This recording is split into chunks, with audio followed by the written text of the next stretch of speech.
Hello students, তোমাদের সকলকে স্বাগত জানাই লেটস ক্র্যাক ইট এবং ফাইট্রনের আরেকটি নতুন ভিডিওতে। তো আজকে জানি আমরা অনেক দিন পর একটা ভিডিও আনছি এবং এই ভিডিওটা ইতিহাসের উপর হতে চলেছে। আমি জানি অনেক দিন আগে আমি তোমাদেরকে ভারতের হিমালয় পর্বত সম্বন্ধে বুঝিয়েছিলাম, কিন্তু ভিডিওর যে ভূগোলের সেকেন্ড পার্টটা সেটা কোনো কারণবশত আসতে পারেনি, কিন্তু আর বেশি ওয়েট করার দরকার নেই। খুব তাড়াতাড়ি গোটা ভারতের উপর একটা ডিটেইলড ভিডিও আসবে, যেটা তোমরা দেখলে অবশ্যই তোমরা বেনিফিটেড হবে। আজকে আমরা যে বিষয় নিয়ে আলোচনা করব সেটা হবে ইতিহাসের টপিক।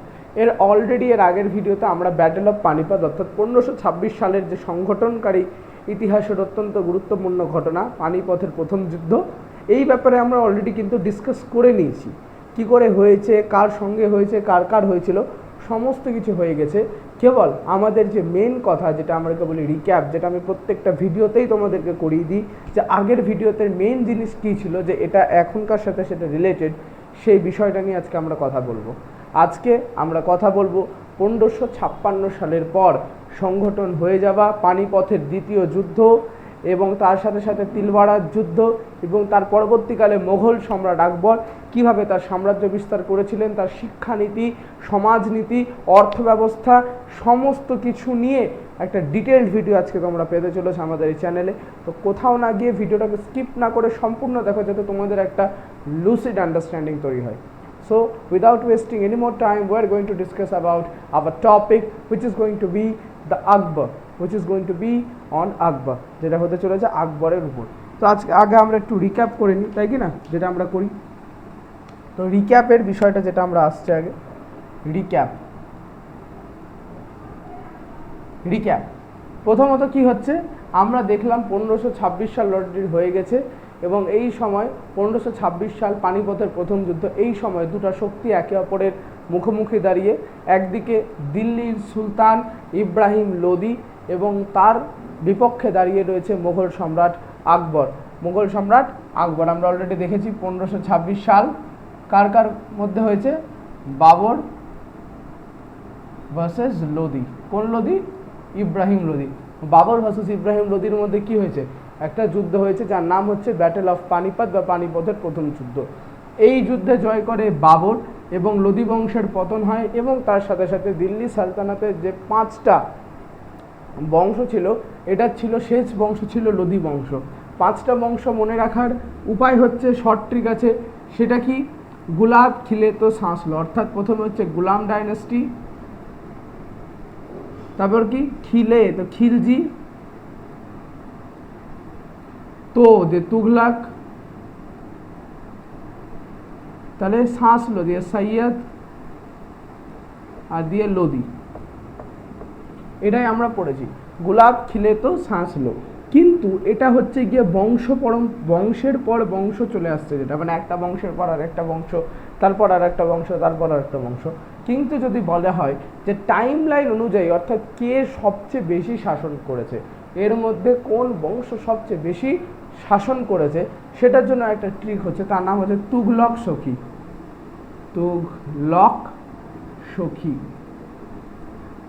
চলো এবার দেখে দিই, তুগলক সখী, বা এটা ঘ না করে এটা গ করে দাও, তুগলক সখী। কি হবে তাহলে, টু দিয়ে ফার্স্টে হবে তুগলক, প্রথমে আসছে তুগলক, তুগলকের পর গ দিয়ে কি গোলাম, ল দিয়ে কি লোদি, তাই তো। ক দিয়ে কিছু হয় না, হ্যাঁ মনে রাখবে, ক দিয়ে কিছু হয় না। স দিয়ে কি সৈয়দ, আর খ দিয়ে খিলজি। এটা হচ্ছে আমাদের মেন। এটা হচ্ছে কি আমাদের কে কতদিন রেইন করেছিল, duration of the hierarchy oblique the rain. এটা হচ্ছে তাদের ডিউরেশন অফ হায়ারার্কি বা রেইন, যে কতদিন তারা শাসন করেছিল। এর মধ্যে সবচেয়ে বেশি শাসন করে আমাদের তুগলক বংশ, তুগলক বংশের পর শাসন করে গোলাম বংশ। যদিও তোমরা কি দেখেছো, তুগলক বংশে যে শাসনটা, সেটা কিন্তু বেশি শাসক আমরা পাইনি। গোলাম বংশে যেমন আমরা প্রচুর শাসক পেলাম, তাই তো। তুগলক বংশে আমরা কার কার নাম পেয়েছি, গিয়াসউদ্দিন তুগলক প্রতিষ্ঠাতা, মোহাম্মদ বিন তুগলক ফিরোজ শাহ তুগলক, আমরা তিনজনের ব্যাপারেই পড়েছি।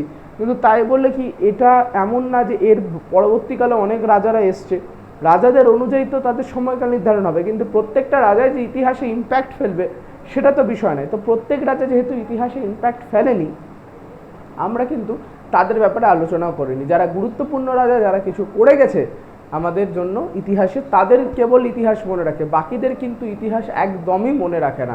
এটা তোমাদেরকে মাথায় ঢুকিয়ে নিতে হবে যে ইতিহাস কেবল তাদের নিয়ে কথা বলে who have done something in their life, যারা কিছু করেছে তাদের জীবনে।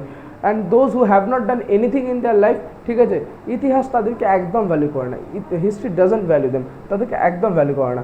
তো তুগলক বংশের তিনটা শাসককে আমরা প্রধান পাচ্ছি, তিনটা সুলতান, গিয়াসউদ্দিন তুগলক, সেকেন্ডে কি মোহাম্মদ বিন তুগলক, যাকে পাগলা রাজা বলা হয়, আর 3 নাম হচ্ছে ফিরোজ শাহ তুগলক, যিনি জৌনপুর, ফিরোজাবাদ, তুগলকাবাদ সহ 1500-র বেশি শহর নির্মাণ করেন। এই সময় ভারতে দাস ব্যবস্থারও সবচেয়ে বেশি কৃতদাস ছিল বলে জানা যায়। তো বলা যেতে পারে ফিরোজ শাহ তুগলক কিন্তু খুব উদারনৈতিক রাজা ছিলেন। তোমরা যদি অলরেডি তুগলক বংশের ব্যাপারে কিছু না জেনে থাকো, হঠাৎ যদি এই ভিডিওটা তোমাদের রেকমেন্ডেশনে এসে থাকে, তোমরা যাও, আমি ডেসক্রিপশন বক্সে গোটা সিরিজের লিঙ্ক দিয়ে দেবো, তোমরা গোটা সিরিজটা দেখে এসো। কারণ শুধু তুগলক বংশের ব্যাপারে জানলেই হবে না, তার বাদেও কিন্তু বাকিদের ব্যাপারেও জানতে হবে, নাহলে একটা লুসিড একটা মানে ভিভিড ডেসক্রিপশন তোমাদের তৈরি হবে না, কনসেপশন তৈরি হবে না অ্যাবাউট দ্য দিল্লি সালতানেট। তো তুগলক বংশ দেখলাম সবচেয়ে বেশি, কারণ কি এই 3টা শাসকের পরও আরও অনেক এরা শাসক আসে যারা কিন্তু কাজকর্ম চালায়, কিন্তু সেরকমভাবে তারা মানে উপরে উঠতে পারেনি যতটা এই 3টে শাসক এসেছিল। এরপরে কি আমাদের গোলাম ডাইনেস্টি তোমরা জানোই কী করে প্রতিষ্ঠা হলো। প্রতিষ্ঠাতাকে কুতুবউদ্দিন আইবক, প্রকৃত প্রতিষ্ঠাতাকে ইলতুৎমিশ। কারণ কি ইলতুৎমিশ শরীয়তের কানুন লাগু করতে চেয়েছিল, তাই কুতুবউদ্দিন আইবককে প্রকৃত প্রতিষ্ঠাতা বলা হয় না, সেটা একটা অর্ডিনারি প্রতিষ্ঠাতা যে কেবল রাজবংশটাকে প্রতিষ্ঠা করেছিল, কিন্তু মূল ভিত্তি স্থাপন করেছিল কি আমাদের ইলতুৎমিশ। কুতুবউদ্দিন আইবককে লাখ বক্স বলা হয় কারণ সে অনেক অনেক টাকা দান করত। এরপরে আছে কি লোদি বংশ, মানে এই দুটার পর লোদি, অর্থাৎ duration of the hierarchy or rain, যে কতদিন তারা শাসন করেছে। তারপর লোদি বংশের 3টে শাসক তোমরা পেয়েছো, বহুল্লুর লোদি, সিকান্দার লোদি আর কে ইব্রাহিম লোদি।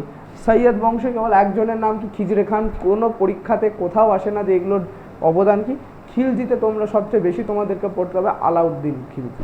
আলাউদ্দিন খিলজির শাসন ব্যবস্থা, আলাউদ্দিন খিলজির সাম্রাজ্য বিস্তার, আলাউদ্দিন খিলজির বাজার দর নিয়ন্ত্রণ, আলাউদ্দিন খিলজির সমাজ ব্যবস্থা, শিক্ষা ব্যবস্থা অবদান, সব কিছু তোমাদেরকে পড়তে হবে, সব কিছু আলোচনা করা হয়েছে। যদি না দেখে থাকো গিয়ে দেখে আসো, খিলজি ডাইনাস্টির উপর গোটা দিল্লি সালতানের উপর আমাদের একটা ডিটেলড ডেসক্রিপশন দেখানো আছে। আচ্ছা, তো কি 1526 সাল, বেশি টাইম ওয়েস্ট করবো না কারণ অলরেডি আমরা চলে গেছি। 1526 সালের পানিপথ, হরিয়ানার পানিপথে যুদ্ধ হচ্ছে বাবর এবং ইব্রাহিম লোদির মধ্যে, এবং বাবর এখানে জয়লাভ করে। বাবর এখানে 2টা নীতি প্রচলন করেছিল। প্রথম নীতিটার নাম হচ্ছে সৈন্য বিচ্ছুরণ নীতি। সৈন্য বিচ্ছুরণ নীতিকে কি বলা হয়? সৈন্য বিচ্ছুরণ নীতিকে বলা হয় উজবেক নীতি, উজবেক নীতি। আর দ্বিতীয়টা কি হয়, এটা হচ্ছে কি সৈন্যদের জন্য, ফর আর্মি ধরে নাও, আর্মি না সোলজার্স, আমি সৈন্যই লিখছি, সোলজার্স আর লিখছি না, সৈন্যদের জন্য। এটা সৈন্য বিচ্ছুরণ নীতি হচ্ছে উজবেক নীতি। আর একটা তোপ নীতি, প্রথমবারে কামানের প্রচলন করেছিল, ক্যাননস, কামান, তোপ যাকে বলে, এটার নাম কি ছিল? ওসমানিয়া নীতি। ওসমানিয়া নীতি, এটা কি? ক্যাননস, এটা কি? ক্যানন। ক্যাননের জন্য যে নীতিটা প্রচলন করছে এটা হচ্ছে ওসমানিয়া নীতি। সৈন্য বিচ্ছুরণ নীতি, উজবেক নীতি কিরকম ছিল দেখতে? অর্ধচন্দ্রাকার, অর্ধচন্দ্রাকার। বলেছিলাম যে এদিক দিয়ে যদি সৈন্য ঢুকে চাঁদের এই 2 প্রান্তটা এক্সটেন্ড করবে এবং এককালে গিয়ে এভাবে করে ঘিরে নেবে, এবং এই গোটাটা কী হবে, মাঝখান থেকে এটা ক্ষয় বেঁধে বেঁধে বেঁধে বেঁধে, অর্থাৎ এখানে যে সৈন্যটা এখানে দাঁড়িয়ে ছিল 1 নাম্বার পয়েন্টে, যখন সৈন্যটা ঢুকবে, শত্রুর সৈন্য ঢুকবে, এই 1 নাম্বারটায় ধীরে ধীরে ধীরে ধীরে পিছাতে পিছাতে 2 নাম্বারে গিয়ে ঠেকে যাবে না, অর্থাৎ এটা এদিকে চলে আসবে, এবং এই যে সৈন্যগুলো, এক্সট্রা সৈন্যগুলো এর এদিক থেকে যেতে থাকবে, আর একটা টাইমে গিয়ে ঘিরে নিবে। ঘিরে নেওয়ার পর কী হবে, মাঝখানে শত্রুর সৈন্য, চারিদিক থেকে এরা মারতে শুরু করবে, এবং ধীরে ধীরে যেমন হয় একটা এত বড় বলকে একটা ছোট্ট এইভাবে করে একটা পিঁপড়া মতো এনে পিছলে মেরে দেবে। এটা ছিল মেইন নীতি বাবরের। ঠিক আছে, তো আমরা এটাও জানলাম। আচ্ছা, লোদি বংশের পতনের জন্য সবচেয়ে বেশি কারা দায়ী ছিল? উত্তর যদি হয় বলবো আমরা বিশ্বাসঘাতকতার মধ্যে দুজন, আরাম খান লোদি, বেহরাম খান লোদি। কিন্তু এদের সাথে কার সাথ দেয়? রানা সাঙ্গা ও মেদিনী রায়। রানা সাঙ্গা কি একজন রাজপুত নেতা ছিল? এই রাজপুত নেতাদের কেন তখন ক্ষোভ ছিল দিল্লি সালতানাতের প্রতি? কারণ হচ্ছে যে যখন ভারতে মুসলমানি সাম্রাজ্য আসে তখন কিন্তু ভারতে হিন্দু রাজারা সেরকমভাবে উঠতে পারেনি। সেটার জন্য কী হয়, এদের একটা ক্ষোভ সৃষ্টি হয়, এবং এই ক্ষোভগুলো থেকে এটা যেহেতু বলা যেতে পারে একটা ধর্মবিদ্বেষিক দিকও ছিল, সেটির জন্য কি এরাও কিন্তু ইব্রাহিম লোদির যে মানে বিপক্ষে চলে যায়। কিন্তু মজার ব্যাপার এটাই যে বাবর কিন্তু একজন মুসলিম ছিল যার সাপোর্টে ওরা দাঁড়ায়। কিন্তু পরবর্তীকালে আমরা ওটাও দেখি কি রানা সাঙ্গা মেদিনী রায়ের সাথেও বাবর কিন্তু বিট্রয়াল করে এবং তাদেরকে মেরে ফেলে। এরপরে কি আমরা দেখলাম, বাবর ও লোদির মধ্যে হলো, এরপরে একটা বাবরের সাথেই যুদ্ধ হয় 1527 থেকে 1528 মধ্যে। বাবর ভার্সেস কে হয়? রানা সাঙ্গা। বললাম যেমন রানা সাঙ্গা, এর মধ্যে কে জিতে? বাবর। এই যুদ্ধটাকে বলে খানুয়ার যুদ্ধ, the battle of Khanua, the battle of Khanua, খানুয়ার যুদ্ধ। রানা সাঙ্গা এতে হেরে যায়। ঠিক আছে, আমি অলরেডি বলে দিয়েছি কি যে রানা সাঙ্গা, মেদিনী রায়, আরাম খান লোদি, বেহরাম খান লোদি এরা চারজন মিলে যায় একে অপরের সাথে এবং এরা চলে যায় ইব্রাহিম লোদির বিরুদ্ধে। এরা ইব্রাহিম লোদির বিরুদ্ধে কি কাজ করে, এবং রানা সাঙ্গা ছিল রাজপুত নেতা, মেদিনী রায় একজন হিন্দু।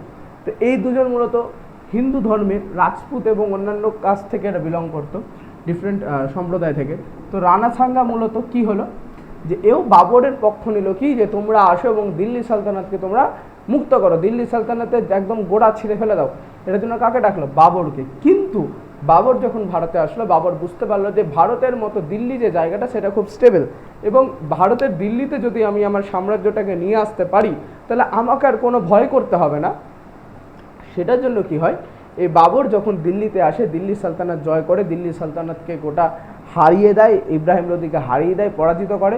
এবং বাবর কি করে, বুঝতে পারে পরবর্তীকালে যে দিল্লি যদি আমি থেকে গেলাম তাহলে দিল্লির মতো সবচেয়ে সুরক্ষিত জায়গা, স্টেবল জায়গা আমার কাছে কোনো কিছু হতে পারে না।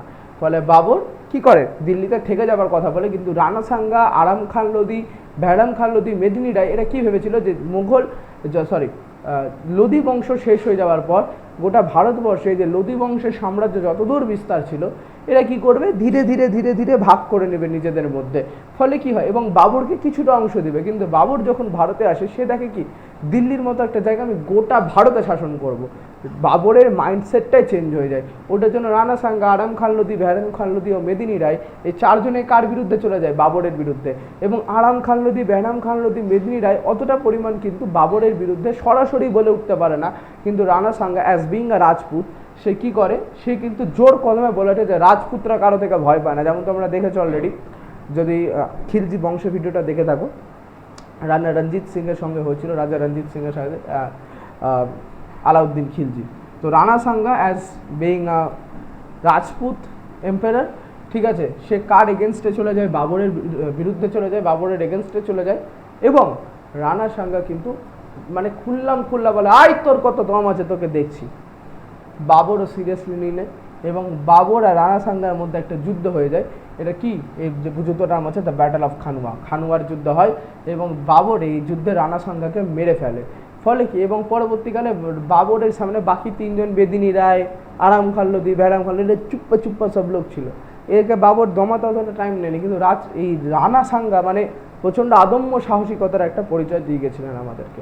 ঠিক আছে, যদিও এটা বলে রাখা ভালো যে এই সময় রাজপুত রাজারা যে সমস্ত স্টেপস নিয়েছিল হিস্টোরিক্যালি বলা যেতে পারে সেই স্টেপসগুলো মানে সাহসিকতার পরিচয় দিক দিয়ে থাকলেও তারা নিজেদের মর্যাদা, ঠিক আছে, তারা নিজেদের নীতি, হ্যাঁ, নিজেদের বিশ্বাসকে এতটা আষ্টে পৃষ্ঠে তারা বেঁধেছিল যে এটাই তাদের বারবার পরাজয়ের কারণ হয়ে যায়। এটা এদের বারবার পরাজয়ের কারণ হয়ে যায়। বাবরের সাথে এত বড় একটা যুদ্ধ করা, রানা সাঙ্গা ওই অত একটা ক্ষুদ্র স্থানে রাজা হয়ে ও যে লড়ার করার সাহসিকতা দেখিয়েছে সেটা সত্যি অ্যাপ্রিসিয়েট করার। কিন্তু যদি সুস্থ মাথায় ভাবা যায় এটা কিন্তু মোটেও একটা বুদ্ধিমত্তার সাথে নেওয়া পদক্ষেপ ছিল না, সেটার জন্য রানা সাঙ্গা কিন্তু এই যুদ্ধে হেরে যায়। আচ্ছা, এবার আসলো আমাদের, এটা দেখলাম, এরপর আমি এটাও বলেছিলাম যে যখন বাবর দিল্লির আরামবাগে থাকতে শুরু করে, দিল্লির কোথায়? আরামবাগ,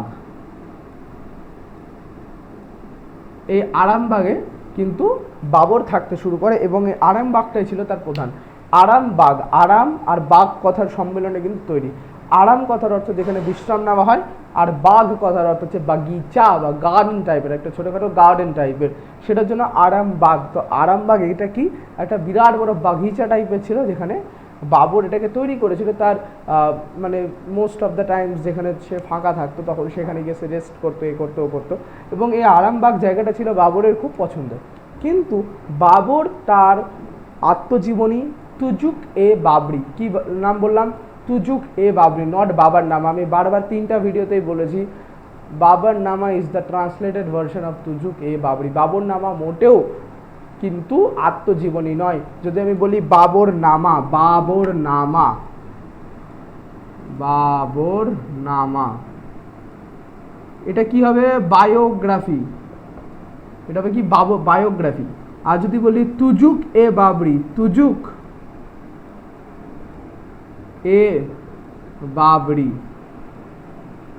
কি হবে? এটা অটোবায়োগ্রাফি, অটোবায়ো। হিন্দিতেও লিখে দিই নাকি, দেখি একটু পারি কিনা। তুজুক এ না, এরকম ভাবে লিখে বোধহয়, এ বাবরি, কি হবে? আত্মজীবনী, আত্মা তয়ময় না, হ্যাঁ, আত্মজীবনী। জানি না ঠিক লিখলাম কিনা, মেবি এরকমই হয়, হিন্দিও জানি কিন্তু আমি। আচ্ছা, তো কি এই 3টা আমাদের মেন। কি বাবর নামা? কি বাবর নামা হচ্ছে বায়োগ্রাফি, তুজুকে বাবরি হচ্ছে কি আমাদের অটোবায়োগ্রাফি, এবং এটাই হচ্ছে, এটা জাস্ট এমনি লিখেছি, এটা তো ইম্পর্টেন্ট না, মিটাই দিচ্ছে এটাকে। তো কি বাবর নামা হচ্ছে আমাদের বায়োগ্রাফি এবং তুজুকে বাবরি হচ্ছে, তুজুক এ বাবরি হচ্ছে আমাদের অটোবায়োগ্রাফি। যদি বলি মোগল সাম্রাজ্যের, যদি বলি আমি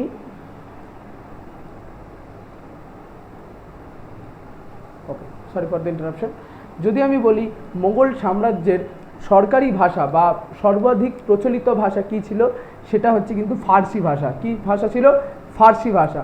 মোগল সাম্রাজ্যের সবচেয়ে বেশি প্রচলিত, বহুল প্রচলিত ভাষা কি ছিল? ফার্সি ভাষা। ফার্সি ভাষাকে তারা এই দেশের অর্থাৎ ভারতবর্ষের, তৎকালীন ভারতবর্ষের কিন্তু সরকারি ভাষা হিসেবে প্রচলন করে। ভাষাটা কি? ইটস নট ফ্রান্স, ফরাসি না, কিন্তু কথাটা ফার্সি, ফার্সি। ফার্সি আর ফরাসির মধ্যে কিন্তু ডিফারেন্স আছে। কি ভাষা? ফার্সি ভাষাকে কি করে দেওয়া হয়? মুঘল সালতানাতের কি সরকারি ভাষা হিসাবে বলে দেওয়া হয়। এই তুজুকে বাবরি ছিল বাবরের আত্মজীবনী। তো যখন বাবর ইউজুয়ালি মারা যায়, বাবর যখন মারা যায়, বাবরের ছেলে হুমায়ুন, বাবরের বলেছিলাম 4 ছেলে, কামরান, হিন্দাল, আসকারি, হুমায়ুন। তো এর মধ্যে হুমায়ুন ছিল দিল্লি পায়, হুমায়ুন দিল্লি পায়, এবং কামরান পায় হচ্ছে কি আমাদের কাবুল, আফগানিস্তানের কাবুল। তো ব্যাপারটা হচ্ছে যে যখন দিল্লিতেই ছিল বাবর এতদিন, দিল্লির আরামবাগেই মারা গেছে, সমস্ত কিছু করেছে টরেছে, তো কি করে যে বলে দেয় যে ওর ছেলে আন্দাজ লাগিয়ে নেয় যে বাবা যখন মারা গেছে দিল্লির আরামবাগে এতদিন থাকলো, বাবার খুব পছন্দের জায়গা, আব্বুজানের খুব পছন্দের জায়গা আমাদের আরামবাগ, তো আমি কি করছি, বাবা ওখানে গেল তো বাবাকে ওখানে কবর দিয়ে দিই। তো কবর দেওয়া হয়ে গেছে, কেটে গেছে 1-1.5 বছর 2 বছর। এবার কি হঠাৎ একদিন এই হুমায়ুন বেটার হাতে পড়লো কি তুজুকে বাবরি। ও বলছে যে দেখি বাবা তো শিক্ষিত ছিল, দেখি কি করছে, পড়ছে পড়ছে ভালো করে পড়ছে। হ্যাঁ, হাই আল্লাহ, কী হলো কী হলো, এবার কী করবো, কী পড়লো? আমাদের হুমায়ুন পড়ছে কি, বাবর তার অটোবায়োগ্রাফিতে পরিষ্কার করে গেছিল যে আমি মারা যাওয়ার পর আমার কবর যাতে হিন্দুস্তানে না দিয়ে আফগানিস্তানের কাবুলে দেওয়া হয়। এই কথাটা শুনে হুমায়ুনের মাথায় হাত, যা কী করবো। এবার হুমায়ুন কী করে, তার সমস্ত চাকর বাকরকে টাকা বলছে এখান থেকে কবর উঠা, বাবার কবর খুঁড়।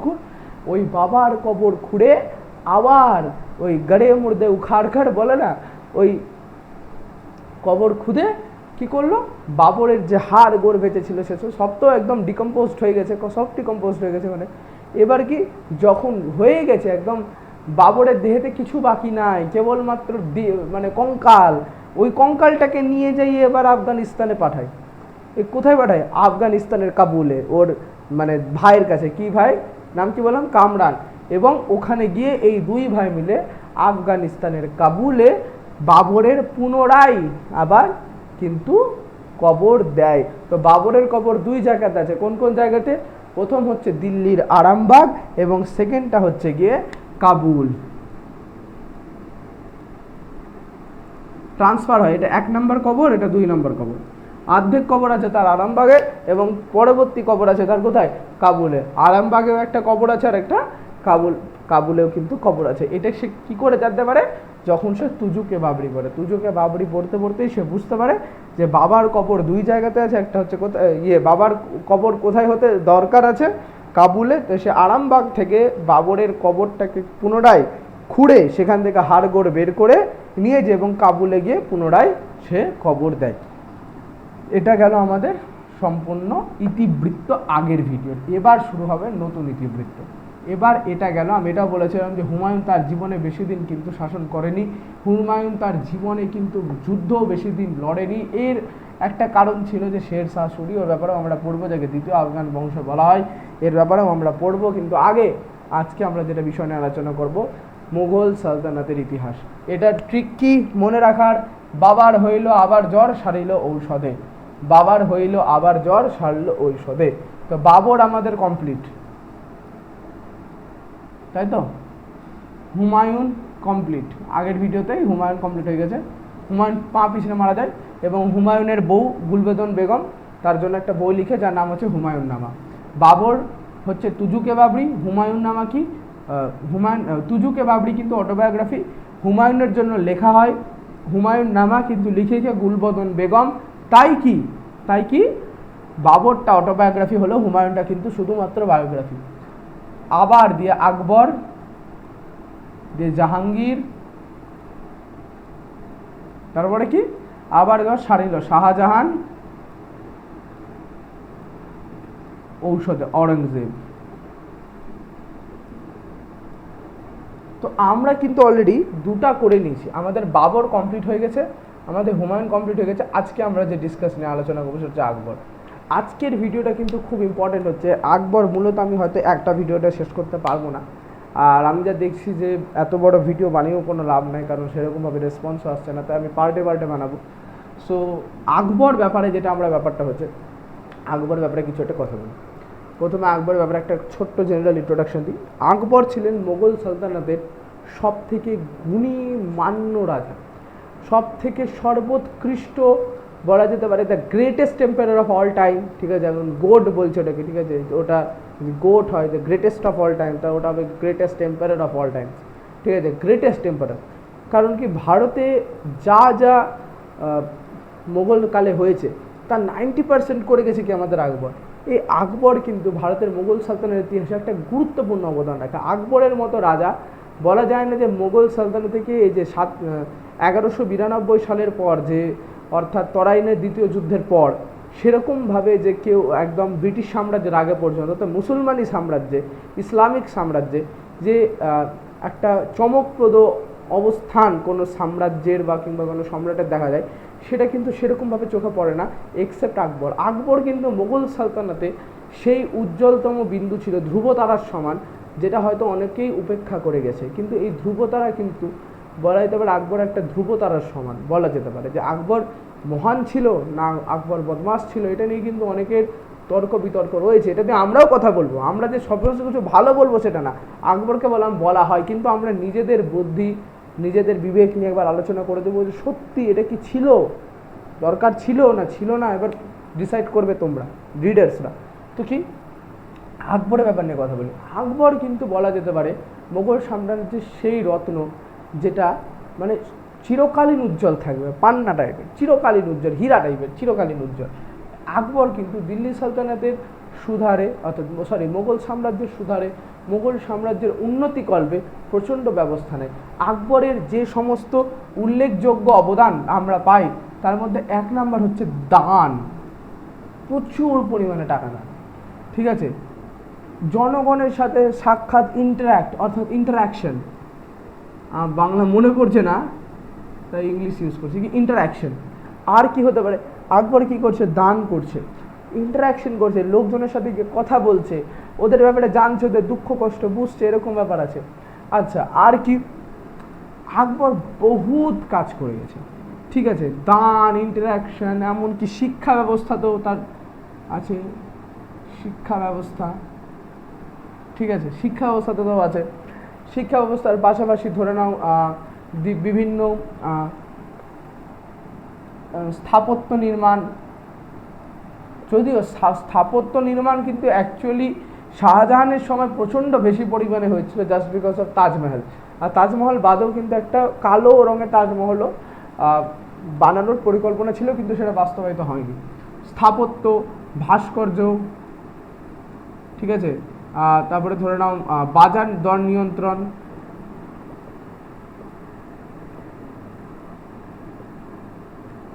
বাজার দর নিয়ন্ত্রণ প্রভৃতি বিষয় কিন্তু খুব উল্লেখযোগ্য আকবরের সময়। তো আকবরের ব্যাপারে যদি আমরা কথা বলি, আমরা অলরেডি কিন্তু আকবরের ব্যাপারে একটু ছোট্ট খাট্ট আমরা আগের ভিডিওতে জেনেছি যে হুমায়ুনরা 4 ভাই ছিল, এবং খুব ছোট বয়সে হুমায়ুন যখন পালিয়ে বেড়াচ্ছিল তখন হুমায়ুন তার ছেলে আকবরকে গিয়ে রেখে আসে কামরানের কাছে, এবং সেখানে কামরানের মেয়ের সাথে আকবরের খুব ছোট্ট বয়সেই কিন্তু বিয়ে হয়ে যায়। এবং সেখানে কিন্তু এবার কি করে, যখন হুমায়ুন আকবরকে নিতে আসে, ওরা আকবরকে ফিরাবে না বলে ওরা কি করে, আকবরকে দিতে চায় না কামরানরা। সেটার জন্য কি করে, হুমায়ুন কিন্তু কামরানের বিরুদ্ধে, অর্থাৎ ভাই ভাই যখন যুদ্ধ লড়ে, সেরকম ভাই ভাই যুদ্ধ লড়ার জন্য কি হয়, হুমায়ুন কামরানকে আক্রমণ করে কাবুলে, এবং কাবুলের দাওয়াল থেকে নিজের আত্মরক্ষার জন্য কামরান কি করে, তার ভাস্তাকে, অর্থাৎ বলা যেতে পারে তৎকালীন ছোট্ট আকবরকে, যে পরবর্তীকালে একটা বোমা, একদম বম্ব হয়ে বেরিয়ে গেছিল, সে কি করে একদম গিয়ে দেওয়ালের ওখান থেকে ঝুলিয়ে দেয়, এবং বলা যেতে পারে যে ওখানে দুজনের মধ্যে সুলা হয়ে যায়, এবং সেখানে সেরকম কোনো কিছু, আকবর সেখানে বেঁচে যায়, তার বেঁচে ছিল বলেই তো ভাই শাসন করেছে, এরকম একটা কাহিনী আছে। তো হুমায়ুন কি, এবার কি আমরা কথা বলি, হুমায়ুন তো আমাদের গেল, আকবর আমরা ছোটোবেলা জানা, এবার কি হুমায়ুন কিন্তু আমি বলেছিলাম খুব তাড়াতাড়ি মারা যায়, হুমায়ুনের আয়ু বেশি দিন ছিল না, হুমায়ুন কিন্তু বেশি দিন বাঁচেনি। এর ফলে কি হয়, আকবরের যে একটা পিতৃহীনতা, একটা গার্জেনশিপের যে একটা ক্রাইসিস দেখা যায়, একটা মাথার উপর বাবা মায়ের হাত নাই, এই সময়ের জন্য কি হয়, আকবরকে কিন্তু লালন পালন কে করে, আকবরকে লালন পালন করে কিন্তু বৈরাম খান। কি নাম? বৈরাম খান। আকবরকে লালন পালন করে বৈরাম খান। এই বৈরাম খান কিন্তু আকবরের একদম প্রপার গার্জেন। বৈরাম খান কিন্তু কেউ সেরকম ছিল না, একটা সেনাপতি ছিল, অর্ডিনারি সেনাপতি। এবং আকবর কিন্তু খুব ছোট্ট বছর, মাত্র 11 বছর বয়সে কিন্তু আকবর একদম সিংহাসনে বিরাজমান হয়ে যায়। একবার একটা ভাবো, একটা ছোট্ট 11 বছরের বাচ্চা যদি অত বড় একটা মুঘল সাম্রাজ্যকে সামলায়, অত বড় একটা সাম্রাজ্যকে সামলায়, যেটা অলরেডি বাবর এক্সপ্যান্ড করে গেছে, তার দাদু এক্সপ্যান্ড করে গেছে এত বছর ধরে, তো সেই দিল্লি সালতানাতের একটা সবচেয়ে বলা যেতে পারে না টাফ টাইমে ছিল আকবরের সবাই। মাত্র 11 বছর বয়সের একটা বাচ্চা যদি বারবার দিল্লি সালতানাত বেরাচ্ছে, মুঘল সাম্রাজ্যের সিংহাসনে যদি মাত্র একটা 11 বছরের বাচ্চা বসে থাকে, বলা যেতে পারে না যে ভিতটা প্রচণ্ড দুর্বল ছিল? এক্স্যাক্টলি, ভিতটা দুর্বল ছিল, কিন্তু এই সময় এই ভিতকে সবচেয়ে বেশি পরিমাণে টাইট করে ধরে রেখেছিল কি, একদম এই ভিতটাকে পড়তে দেয়নি, বলা যেতে পারে একদম জোঁকের মতো শরীরে আটকে রেখেছিল কে? এই বৈরাম খান। আকবর প্রকৃতপক্ষে দেখা যেতে পারে যে দেখা গেল যে না, এই আকবর আমাদের সামনে শাসন করছে। আকবর হয়তো কথা বলছে, হ্যাঁ ওকে জ্বালিয়ে দাও, ওকে পুড়িয়ে দাও, হ্যাঁ এই কাজ করো, ওই শহর নির্মাণ করো, ওই শহর করো, ওটা করো, হয়তো আকবর বলছে, 11 বছরের বাচ্চা হয়তো বলতে পারে, ঠিক আছে, কিন্তু কি এর পিছনে মেন শাসনকর্তা কে ছিল, যে আকবরকে পরামর্শ দিত? ইট ইজ বৈরাম খান। সে বৈরাম খান কিন্তু একদম গার্জেনের মতো কাজ করতো। বৈরাম খান চাইলেই কিন্তু আকবরকে সরিয়ে নিজে রাজা হতে পারতো, তার একটা ছেলেও ছিল, কিন্তু কিন্তু সে করেনি কোনোদিনও। সে এতটা লয়াল ছিল সাম্রাজ্যের প্রতি যে সে কিন্তু কোনোদিনও এই 11 বছরের বাচ্চাকে চাইলেই 2 থাপ্পড়ে চড় মেরে দেয়, মারবে 1 চড় 2 চড় মেরে আকবরকে 22 পাক ঘুরিয়ে কিন্তু এই বৈরাম খান নিজে রাজা হতে পারতো, সম্রাট হতে পারতো। কিন্তু বৈরাম খানের লয়ালটি, বৈরাম খানের তার সাম্রাজ্যের প্রতি ভালোবাসে কিন্তু এটা করেনি। সে কিন্তু কোনোদিনও আকবরকে বিট্রে করেনি। কিন্তু একটা ব্যাপার থাকে যে পরবর্তীকালে এই বৈরাম খান একটা মানে সেনাপতি হয়েও কি করে কিন্তু আকবরের জন্য প্রচণ্ড কাজ করে। আকবরের বলা যেতে পারে দ্বিতীয় father, as a second father of Akbar কিন্তু কে ছিল? বৈরাম খানই ছিল। একদম পুরো বট গাছের ছায়ার তলায় বুড়ো আকবরকে একদম বট গাছের, যেমন এই বৈরাম খান ছিল বলা যেতে পারে বট গাছ, এবং এই বট গাছের তলায় একটা ছোট্ট বাচ্চা যখন খেলা করে, একটা ইনোসেন্ট বাচ্চা, ইনম্যাচিওর বাচ্চা, সেটা ছিল আকবর। এই বৈরাম খান যদি বট গাছ হয়, এই আকবর ছিল তার কি ছত্র ছায়া ছিল। কিন্তু আকবর ধীরে ধীরে ধীরে ধীরে যখন বড় হতে থাকে, বৈরাম খানেরও কিন্তু নিজস্বতা একটা মানে সংসার থাকবে। এই বৈরাম খান কি করে, বৈরাম খানের যে বউ থাকে অর্থাৎ তার বেগম, সে কিন্তু চেয়েছিল যে আকবর যে আছে, আকবরের পাশাপাশি তার ছেলেটাকে এমন একটা পদে নিয়ে আসতে যে সম্রাটের পরেই ওই থাকবে, এরকম কাজ করে। এবং সেই জন্য কি করে, সে বৈরাম খানকে ইনফ্লুয়েন্স করতে থাকে। কিন্তু বৈরাম খান কিন্তু সেরকমভাবে ইনফ্লুয়েন্স হয় না। কিন্তু এই কথাটা যখন আকবর অলরেডি ধরো 7-8 বছর কেটে গেছে, আকবর 18-19 বছর একটা একটু অভিজ্ঞতা সম্পন্ন বাচ্চা হয়ে গেছে। কারণ ভালো করে দেখো, আজকালকার দিনে 18-19 বছরের যারা ছেলেরা আছে তারা কিন্তু অতটা ম্যাচিওর না, কিংবা অতটা কিন্তু সেরকমভাবে তারা ভাবে না। কিন্তু এই এক্সপিরিয়েন্স কিন্তু কথা বলে। আজকে যে ছেলের 11 বছর বয়সে বাবা মা মারা গেছে, সে কিন্তু জানে যে আমাকে কিছু আর্ন করে আনতে হবে, আমাকে কিছু একটা করতে হবে, যাতে আমি আমার জীবনটাকে বা আমার বাড়িতে যে অপর সদস্যরা আছে তাকে যাতে আমি দুমুঠো ভাত দিতে পারি, তাই তো? সেরকমভাবেই আকবরেরও কিন্তু বয়স না থাকলেও এক্সপিরিয়েন্স ছিল একটা 50-60 বছরের ছেলের মতো। কারণ সে এতটা কিছু দেখে নিয়েছে জীবনে যে তার এক্সপিরিয়েন্স চরম ছিল। আকবর কিন্তু নিজে কোনোদিনও পড়াশোনা জানতো না। আকবর একদম বলে না, একদম মূর্খ টাইপের, একদম জঘন্য মূর্খ, টিপসইওয়ালা। হ্যাঁ, টিপসই করতে গেলে হয়তো বাঁ হাতের আঙুল দিয়ে টিপসই মারবে, টিপসই মারবেও বাঁ হাতে, হয়তো ডান হাতেও মারবে না। হ্যাঁ, আমি বলছি না লেফটি রাইটি ওই সব ডিবেটে নাই, সরি। তো ধরো টিপসইও হয়তো ঠিকঠাক মারতে পারে না, তো কেনি আঙ্গুলে টিপসই মারে, বুড়া আঙ্গুলেও টিপসই মারে না, কেনি আঙ্গুলে টিপসই মারে। এইরকম একজন ছেলে এত বড় ভালো সম্রাট হলো কি করে? Just for the guardians given by Bairam Khan. যদি বাইরাম খান তাকে গার্ডিয়ান্স না দিত, তাকে যদি প্রপার সেরকমভাবে পরিচালনা না করতো, আই এম ডেফিনেটলি শিওর যে আকবর কিন্তু সেরকমভাবে একটা greatest empire of all Times হয়ে কিন্তু অফ দ্য মুঘল সালতানেট সে কোনোদিনও কিন্তু রেস করতেই পারতো না। ঠিক আছে, সে হতেই পারতো না যদি বাইরাম খান না থাকতো। তো এই 11 বছরের ছেলে যখন আরও 7-8 বছর সে যায়, he has gained much more experience than which he had before. সে কী করতো যে সে তার আগের এক্সপিরিয়েন্সগুলো থেকে কিছু না কিছু গেইন করতো, কিছু না কিছু শিখতো। এবং বৈরাম খান কী ছিল, তাকে একদম প্রপার এক্সপিরিয়েন্স দিয়ে ভরিয়ে দিয়েছিল। হ্যাঁ, যত যুদ্ধ লড়েছে আকবরের হয়ে যত যুদ্ধ লড়েছে, সবচেয়ে বেশি যুদ্ধ কে লড়েছে? বৈরাম খান। বৈরাম খান কিন্তু আকবরের যুদ্ধ লড়েছে। এমন না যে ওর হয়ে যুদ্ধ লড়ছে বা আকবর নিজেকে। 11 বছরে বাচ্চা কী যুদ্ধ লড়বে ভাই? ওখানে যাবে সম্রাট, একটা সম্রাট এত বড় বলিষ্ঠ, হয়তো 6 প্যাক বডি আছে, হ্যাঁ, এক থাবড়া মারবে, আকবর হয়তো ছিটকে কোথাও পড়বে, কোথাও কাজ করবে না। কিন্তু বৈরাম খান নিজের জীবনের কথা না ভেবে কোথায় চলে যায়? আকবরের হয়ে কিন্তু সে লড়াই করে, আকবরের হয়ে সে লড়াই করে, আকবরের হয়ে সে থাকে, সবই কিছু করে। এবং একটা ব্যাপার হয়ে যায় কি, যখন পরবর্তীকালে 7-8 বছর পর আকবর যখন একটা 17-18 বছর ছেলে, একটা ম্যাচিওর্ড ছেলে হয়ে যায়, সে জানে যে কী করে সাম্রাজ্য চালাতে হবে।